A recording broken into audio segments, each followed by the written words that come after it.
মুহূর্তের জন্য রেস্ট নাই। সকাল 6টায় উঠছি।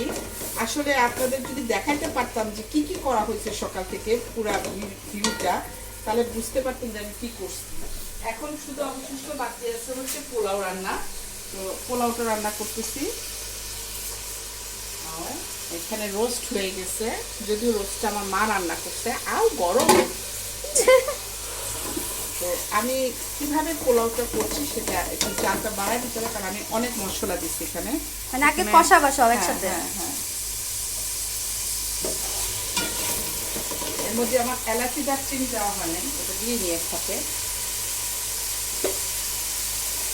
একটা জিনিস রান্না করতে গেলে কত কিছু যে লাগে তার ঠিক নাই। কে রান্না আবিষ্কার করছে আমি জানি না, কে এই রান্না আবিষ্কার করছে। এই রান্না করতে গিয়ে এখনো পর্যন্ত আমরা অনেক কিছু মানে দিয়ে থাকি। তারপরে যত যে বলে আমাদের বাঙালি খাবারের স্বাদটাই অন্যরকম। অবশ্যই বাঙালির মানে রান্নার যে ধরন খাওয়া, সেটা কোথাও মানে পাবে না, কেউ না।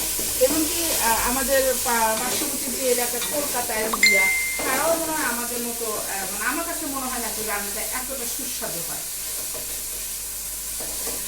সেটাই, আমরা তো থাই, চাইনিজ, ইন্ডিয়ান, মেক্সিকান, ইটালিয়ান সবই খাই, তারপরেও দিন শেষে বাঙালি খাবারটাই বেশি প্রিয়।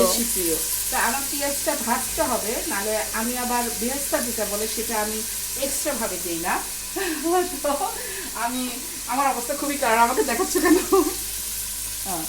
তো আমি পেঁয়াজটাকে একটু ভেজে নিচ্ছি। আচ্ছা, আমরা স্টেপ বাই স্টেপ দেখবো আজকে পোলাও রান্না। হ্যাঁ, অনেক লং ভিডিও করো, সমস্যা নেই।